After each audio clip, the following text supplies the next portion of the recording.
listening to the Orchestra Teacher Podcast.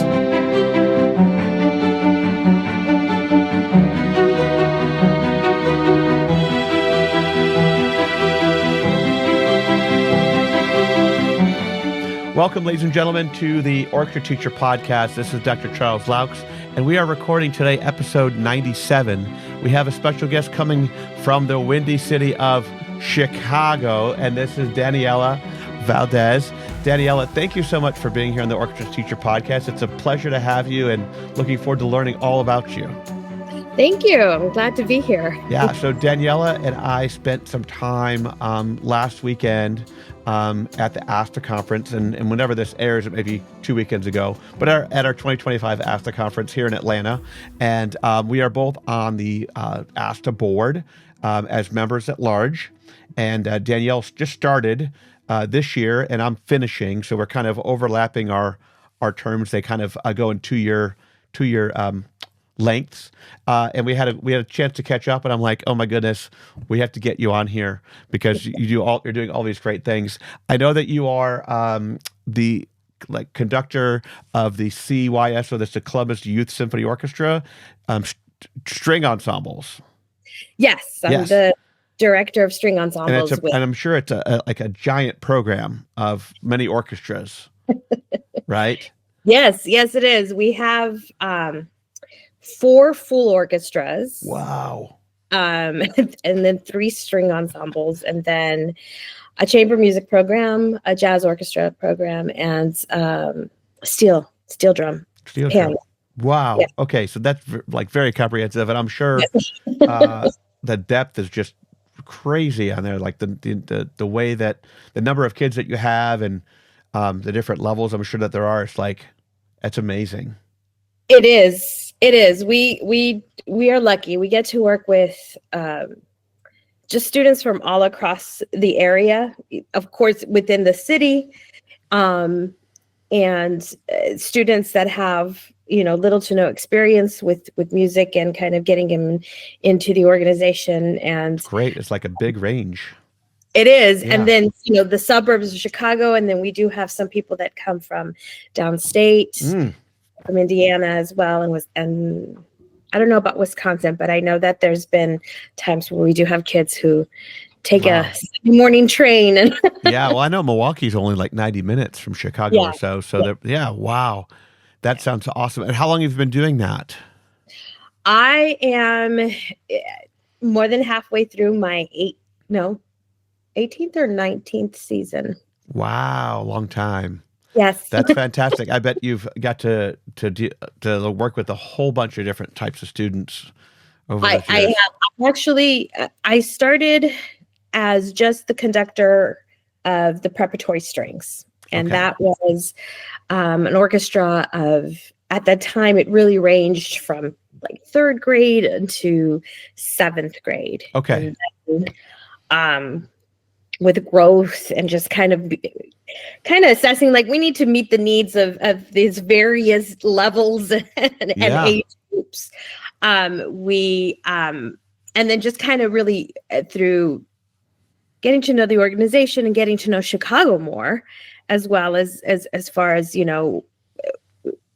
what students are coming in with what kind of training or background. And I started a high school only string group to kind of focus on a little bit of the older beginners, you would call it.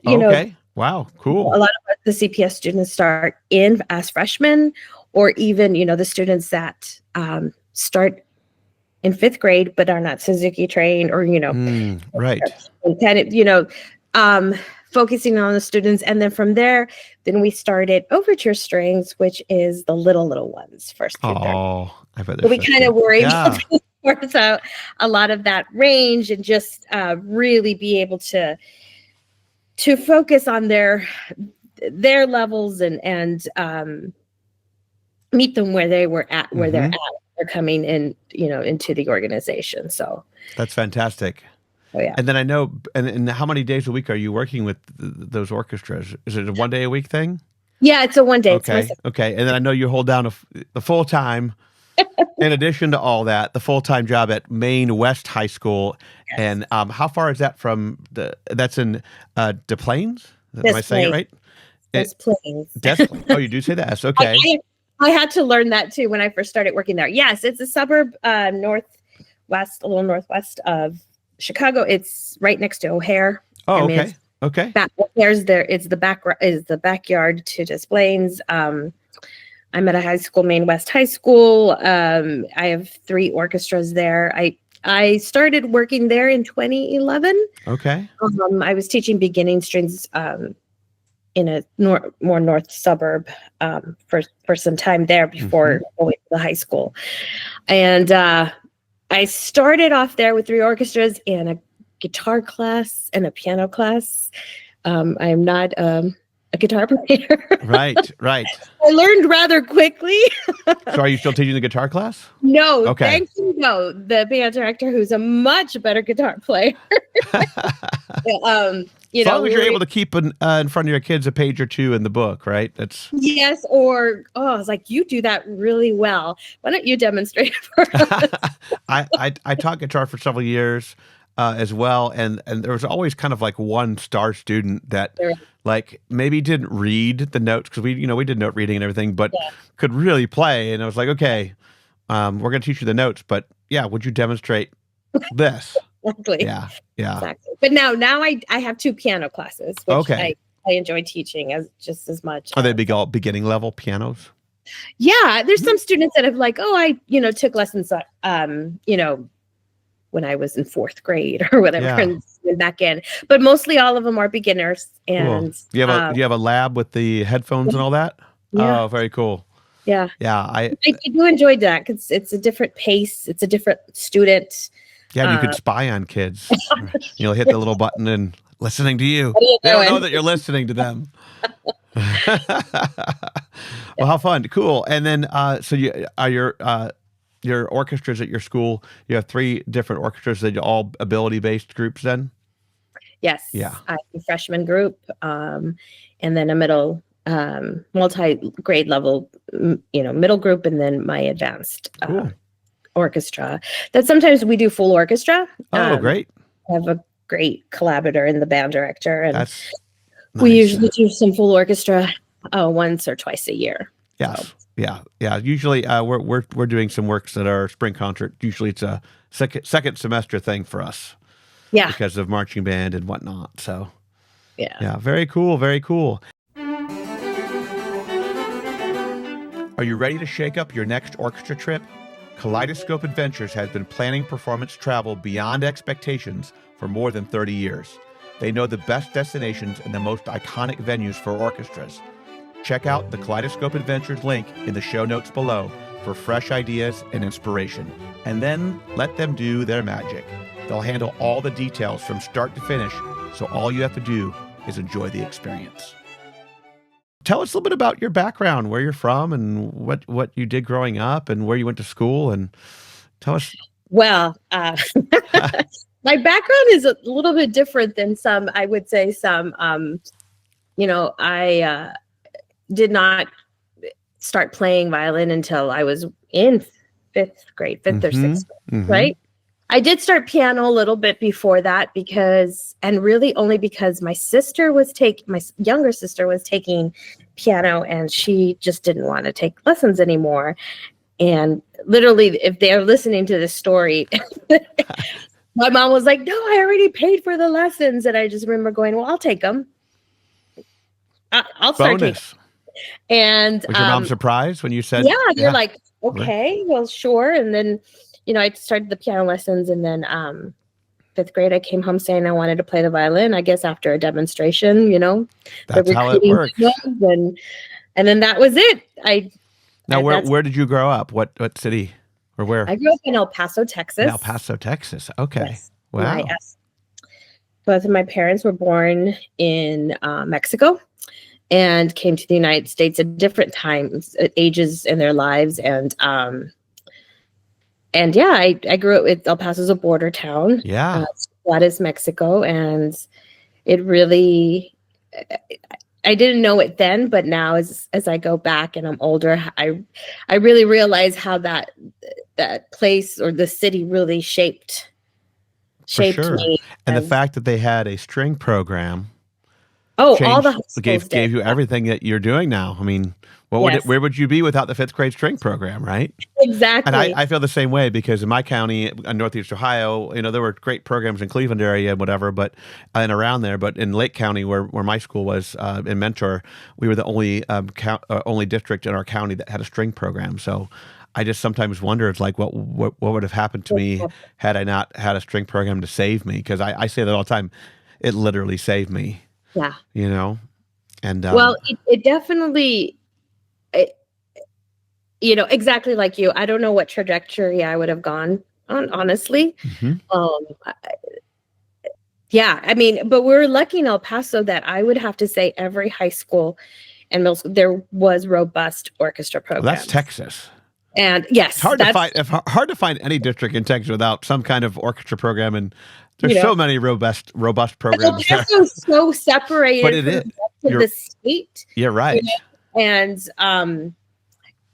but there was just this community at the, even growing up, I graduated in the early 90s, so it's like, I don't know. I mean, and I'm sure that it's still like that, but I feel like I was lucky to be part of that community during that time with the teachers that I had, and the youth orchestra, and the conductor to the El Paso Symphony, who also did the youth symphony. Maestro Abraham Chavez. He was just this incredible man who just was so inspiring to all of us, at that time, and learning, and just really going into something that was really kind of foreign to a lot of our parents as well. Oh yeah. It was just a very different. Now, when I mentioned that I kind of grew up a little bit different as well, is that I also got really involved in a professional mariachi group. Oh, wow. After my freshman year in high school. And then I played in the semi kind of young professional group that was made up of high school students, and a parent was the manager, and you guys toured, and we wow. Yep.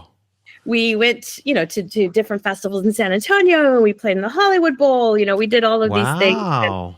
How did that? I mean, I know it's very different than the classical world, but how did that complement, or did it increase your creativity? I mean, like, what are some of the things that would you say that playing in mariachi did for you? Because I've always been really interested. I love the music. I love the sound. I was at TMEA. I was like listening to, it was just so fun. But how would you say that, like, that shaped you? Well, it really, not that I ever felt disconnected, but I was able to play the music that I was listening to at home. Right. I think that's one of the biggest things. So music that my grandparents love, my parents, music was always playing in the house. Mm-hmm. My parents were not musicians, but I was playing the music that they listened to, a lot of the music they grew up with. Yeah. Right. So very significant music, to the family. But I think as a musician, there was no sheet music then. Right. And we would sit around with a tape recorder or a CD player, and we would trumpets would go to one side of the house. We would go, violins would go there, like, okay, what was that? Okay. And then that's how we learned the songs. And then we would come back and put it together. Wow. All the songs you learned that way. Most, I would have to say 90% of the songs. But were there people in the group that did not read music at all? No, okay. Because actually we were all part of our school's or either band or orchestra program. Yeah. So then that's building your oral skills and like crazy. Yes. That's so good. That's great. There's so many people out there that that go through a traditional orchestra program and really don't get the oral skills, and they can read everything, but as soon as you say, here, play this, they freeze up, you know? Yeah. Yeah. No, that definitely was new to me. And I can't say that at first I was like, oh, this is easy. I was just like, is there music? I could read that so much better. But it really, I mean, it taught me to listen and, you know. You had no choice. And you had no choice. You had no choice. Yeah. I would have never considered myself really a singer, but everybody sang in the group, right? One thing that also was very kind of that it just brought me a little bit more. I remember my orchestra director, who I will forever look up to, had concern about me playing mariachi. Oh, as you know, being trained. Hurt you or yeah, a little bit. Because the style of playing is different. It's more robust, you know, and more energy, and you know, it doesn't have a lot of, you know, the very specifics of just that technicality that comes with string playing. Right. And she was always just very kind of like, oh, it's gonna hurt your playing, it's gonna, you know, do this. And but I still did it because that's part of my personality. I mean, I think there are classical people that would say, oh, fiddling will do the same thing, you know? And you know, I mean, I guess if you're like you're going to like play concerti somewhere and like you're working on like that level, there might be something to say that, but for a student who's just learning and you know, I think it's great. And I don't mean to say it negatively, but now thinking back a little bit, you know, now I'm in the position of teaching and kids wanting to do stuff. To me, I think like, yes, go for it. Use what you're learning in here. So, but yet I miss, you know, Ida Chavez Weaver wherever you are right now, she's still somebody who, you know, who really created a path for me. But I do remember that moment going like, what does that mean? Why would you not want to go and take what you're teaching me here? And I think sometimes it's just people don't know. I mean, could you tell us, I mean, I've seen mariachi groups and I know, you know, the instrumentation, but like what at the heart of mariachi, what is it made up? I know it's a lot of folk songs and things like that, but can you tell us like what a mariachi group is comprised of? I mean, from like bare bones, I don't know a whole lot. Yeah. And it's been a while since I played. I haven't played it for a long time, but you know, a traditional mariachi has violins, it has a guitar, it has a vihuela, which is a 4-string. It's a different kind of, it has a different back to it, kind of a hump. It's a rounded bad. Yeah. Smaller. And then it has guitarrón, which is the bass, you know, the big bass guitar, and trumpet, 1 or 2 trumpets. Okay. And then just depending on the region of Mexico, sometimes mariachis have harps. Oh yes, I saw that at CMA. I was like, I've never seen a harp before. Yeah, and it's like I think it was a smaller harp. Yes, a much smaller, like a handheld or like on your chest kind of harp. But yeah. Oh, and then sometimes flute is incorporated in there too. I don't know how. Maybe from, you know, people who came from, you know, after the war.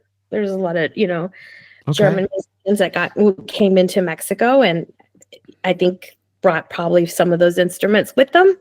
You know, that's how the polka for, you know, in Mexico really kind of was shaped from a German polka. I'll tell you, my grandparents came here from Austria and Romania in the 50s, and with 4 kids and $250. It's a whole different story, making the American dream happen. But they would visit Mexico with my aunt, and they came back, and their favorite song was La Paloma. I don't know if you know La Paloma. And so they're like, you got to play La Paloma on your when I started playing violin and getting better in high school. So I ended up, you know, learning it. And then that's I played at both their funerals, and it just like, I mean, so much. And I made my own little accompaniment with a guitar and things that I play along with. But that's the only real mariachi experience I have. But they came back with that love, because I think it does have that link with the German polka, and they love German polka as well. So yeah. So. And that's instrumentation. And then and then also then different styles based on the region of Mexico, where you have boleros, or you have corridas, or you have, huapangos, sones, which are, so you have, and those are all linked to a different rhythm and time signature. Right. Okay. Similar to, I guess, similar to, the dances the European dances, like in a Bach suite. Yeah. Exactly. Very cool. Okay. Yeah. Yeah. I want to learn more about that. That's fascinating. So you did this in high school, and then where'd you go to college? So I did my undergrad at Texas Tech University. Okay. In Lubbock, yeah. And I really didn't know what I was kind of doing. Okay.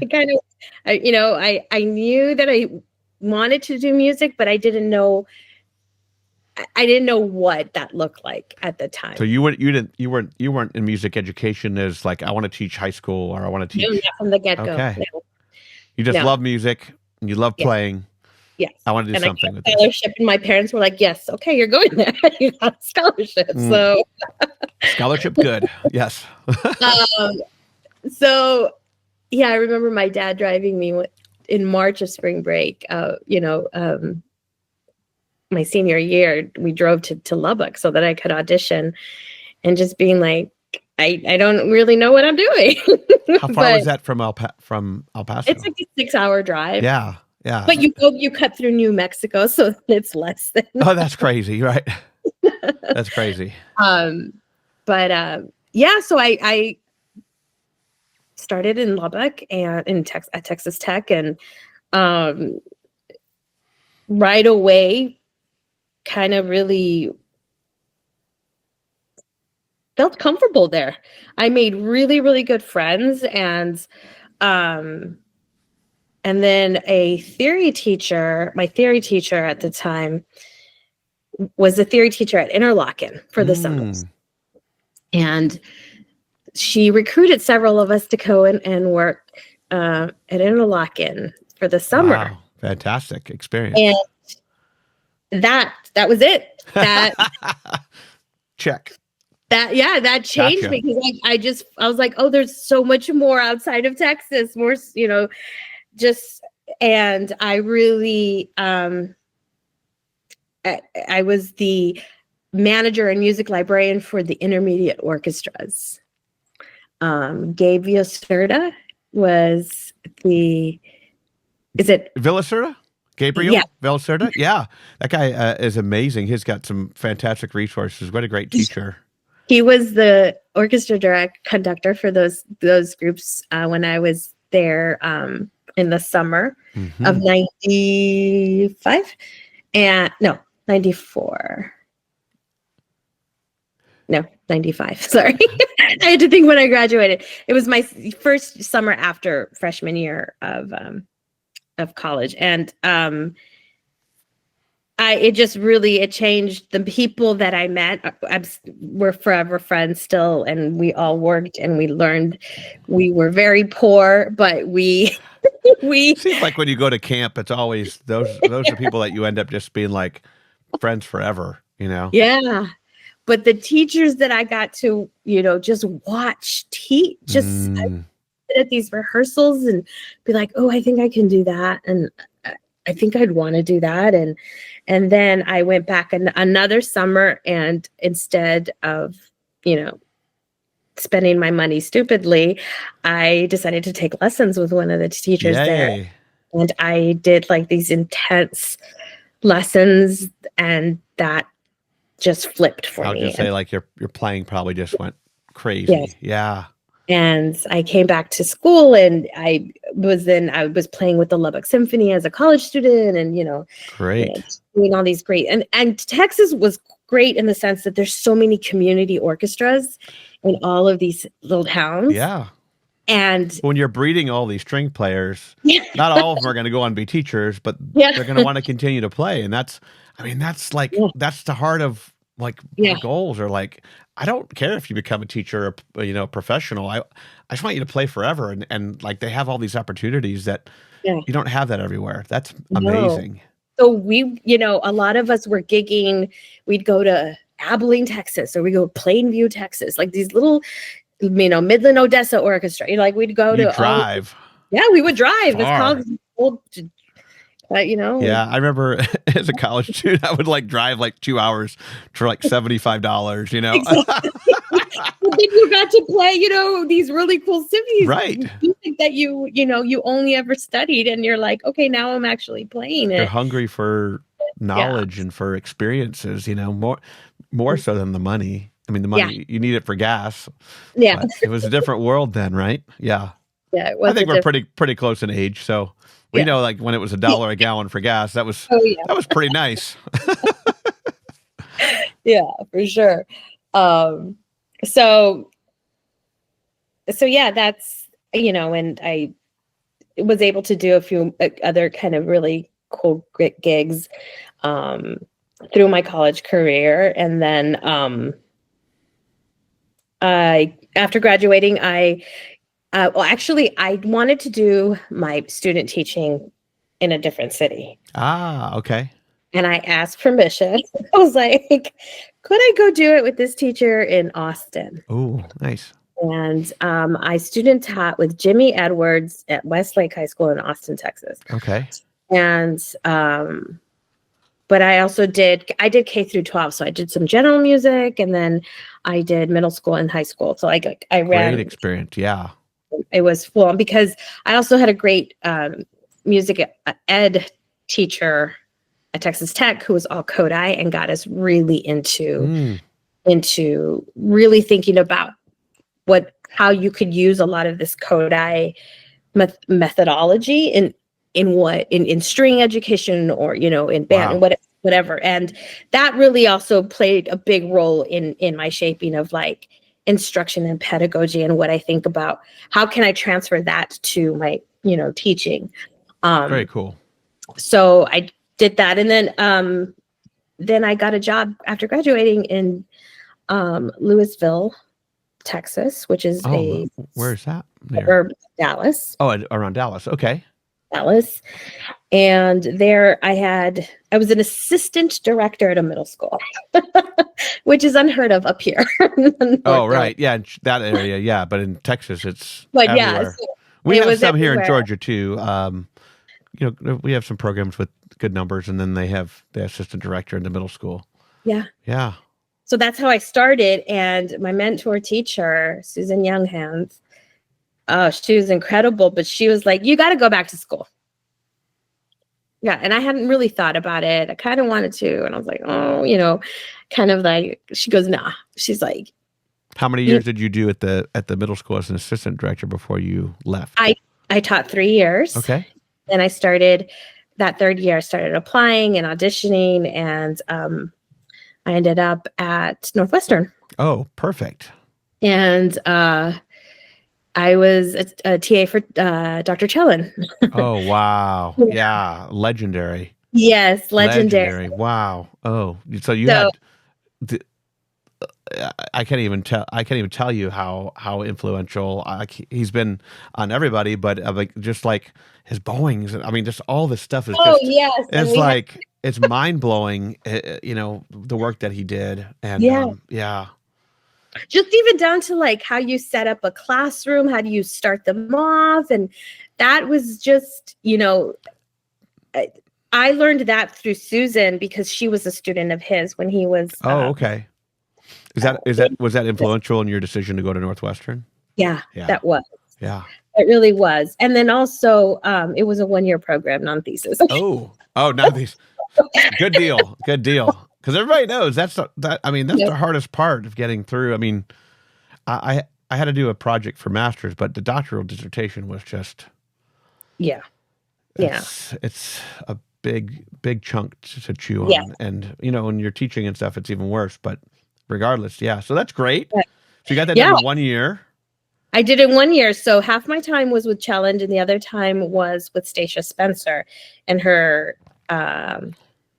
studio through Northwestern. Okay. So that's where I kind of did a lot of my pedagogy stuff was with her, full on, hardcore pedagogy. That's great. And so then when you were done with that, did you take a job in Chicago area? Yes, I actually decided I wanted to stay here, not knowing if I had a job or not. Like You just love Chicago. I loved Chicago. That's my favorite big city. Yeah. My favorite big city. I had worked in the Texas public school system for 3 years. I knew what it would be like. Not that it's a bad thing, but I wanted more. I wanted something different for me. Mm-hmm. And I also wanted experience living in a big city. Yeah. With the snow. But I grew up in the desert. Okay. So the desert is hot and hotter. Yes. So it's like, so you're ready. You're just balancing it out now from your youth. Yeah. And I stayed and in August after graduating, like 2 weeks before school started, I got this job in Highland Park, Illinois, up in North Shore, Mm-hmm. teaching beginning strings and middle school orchestras. I was at 3 schools, and I did that for 9 years before going into high school. Nice. And that was very different for me because, again, coming from how I knew what a class in Texas looked like, right, and going, oh, there's lessons, what pull-out lessons? Like, how does that work? You know, that's not everywhere either, but it can be a great program. Yeah. Yeah. So but what I did like about it was I could make it however I want. Like, I didn't have these big expectations of how I taught and what I taught, if that makes sense. And so, and I really felt ready for that. So, so I did that there. And in that's when I auditioned for the gig for CYSO. Nice. And you're there. Yeah. That's fantastic. What are some of the things that you would say set your teaching apart, or some of the things you focus on, some of the things that are like, this is Daniella Valdez's teaching? Oy. Wow, no one's ever asked me that. Well, I would say that there is, I have a sense of pace. I kind of do like to move a little. You're a fast mover. Fast, yeah. Uh-huh. A little fast, and then no one have to kind of like take the breaks. But do you talk real fast too? And when you get going, not that I move fast, but I'm not. Excuse me, not that I speak fast. I just, you're pacing. It's a little quicker. Let's do this. Let's do that. I think that would be one thing. That keeps kids engaged. Yes. Yeah, for sure. And I think that's part of it too, where I was like, okay, I got 20 minutes with these kids. What am I going to do with them? Right. Right. I mean, I remember teaching beginning strings in Ohio, and you have this pull-out lessons, and, it's a class of 20 kids or 15 kids or small groups in these elementary schools, and you get a short amount of time, and then you're tuning instruments, and by the time they're tuned, then you got to go. So I can relate to that. And I always felt like it was so rushed, and and the teachers would get mad if they went back late. So you have to put them back. You have to let them back on time. And I remember that. Okay. So pacing. And then I really am interested in knowing my students and what experiences they have and how that is going to affect the ensemble, or what role does it play in our performances and their learning, and just the culture of the classroom, the climate of the classroom. I read that, to me, is really, really important. That's cool.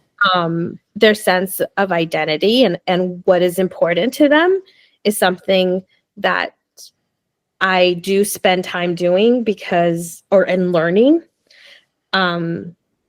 because it's important. My identity and how I identify, is very important and has played such a big role in my career and just who I am also as a musician, just a professional and in the profession. And it wasn't always like that.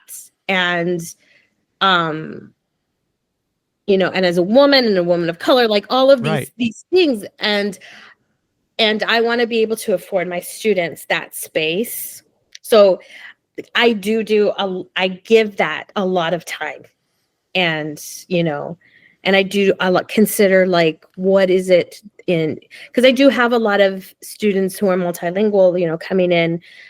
So I have to consider what they're bringing in, or the language, Yeah. What is different, or how they hear sounds, or, how, so I think that's really important. But that type of care, I think, fuels the ownership that your kids have about you, and then about your program, and about retention. Like, I mean, those are things that feed greatness, and when you say something, they're going to listen. Yeah. Because they know you care, and they know that you're all about them. Yeah. No, I do care about their story. I want to know their story if they're willing to share. Yeah. And that carries over, in their learning. Yeah. Most definitely. Because there has to be trust, with a lot of them.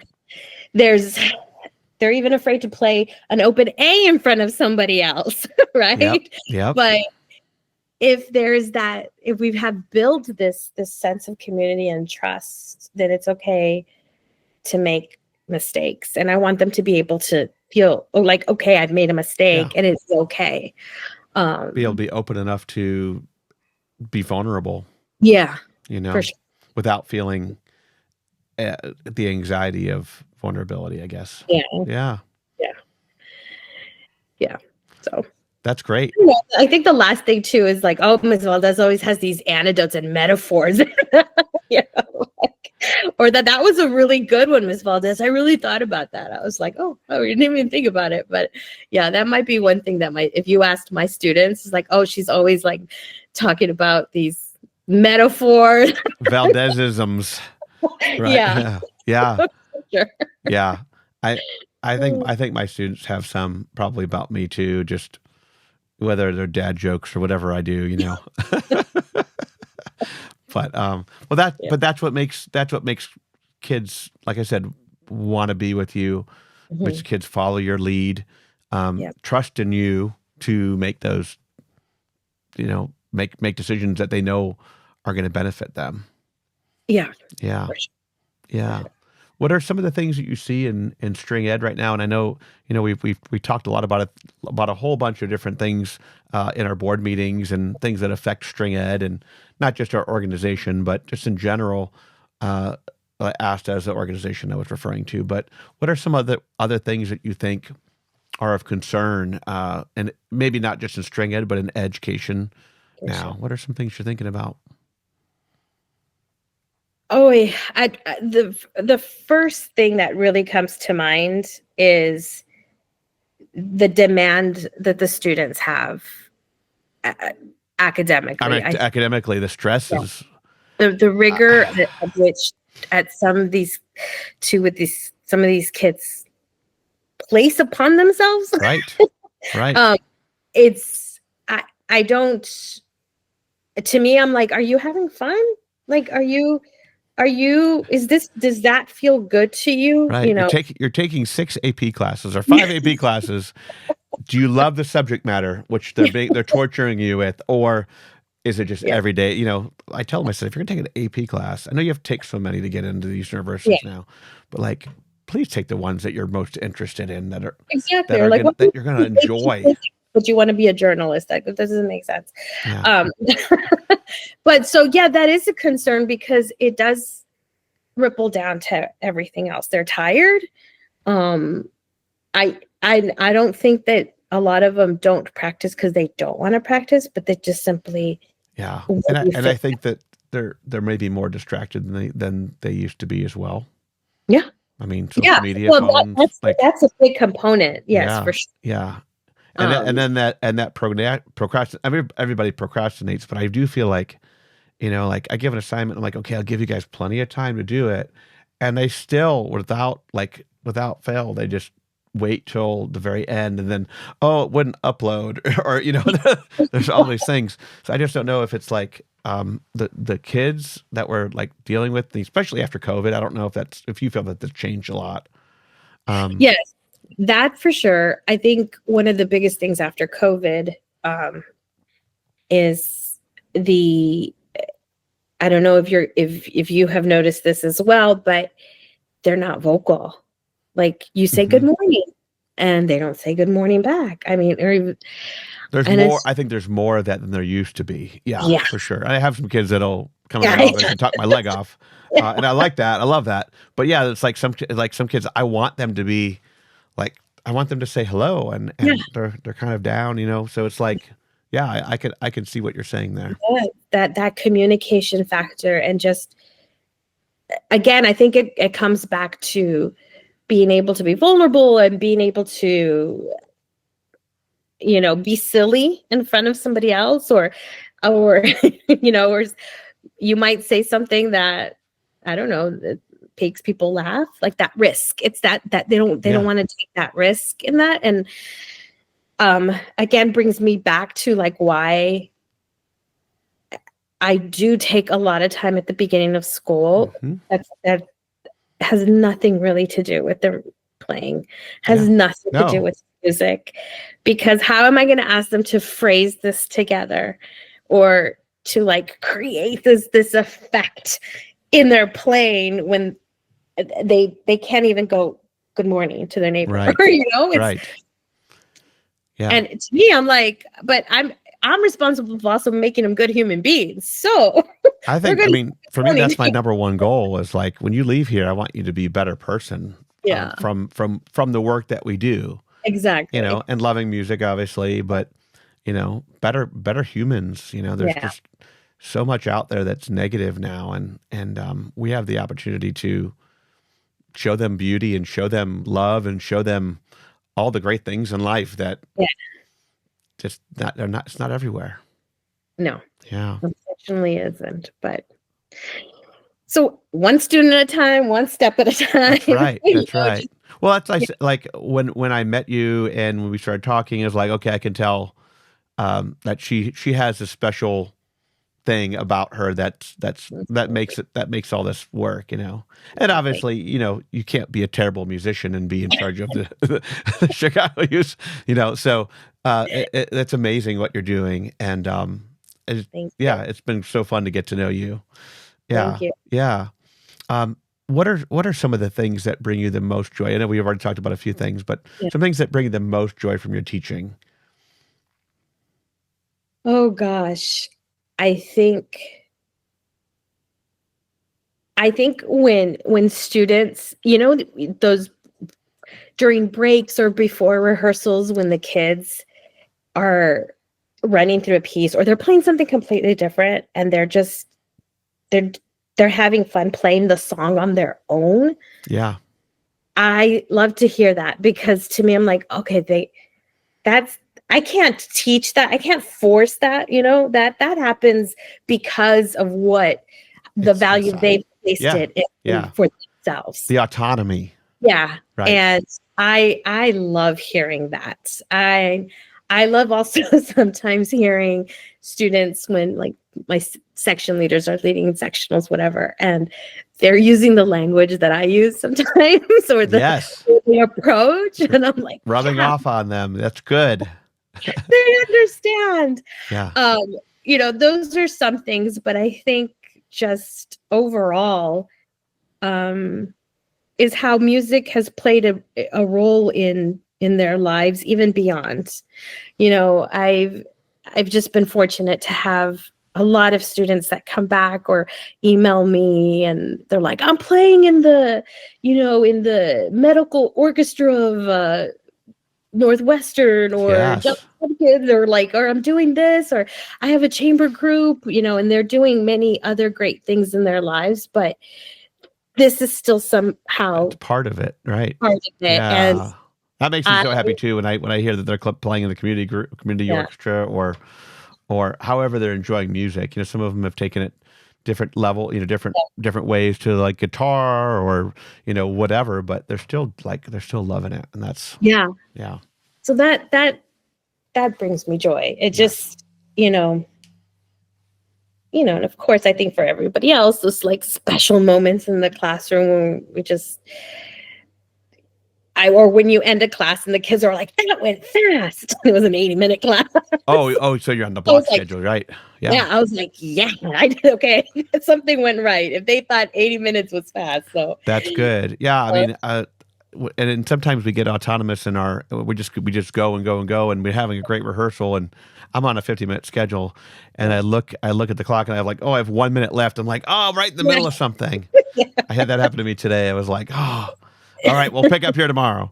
Yeah. But I don't like to let kids late, late after the bell. So I'm very respectful of their time on that. But that is so cool. So this has been a great conversation, and thank you so much for being here and for sharing all that you've shared. I know that I will leave your contact information on the podcast notes here. So if people want to get a hold of you, I'm sure that you're busy doing other things, guest conducting and adjudicating. I mean, do you do all that? You do all those things as well, I'm sure. Yes. Yeah.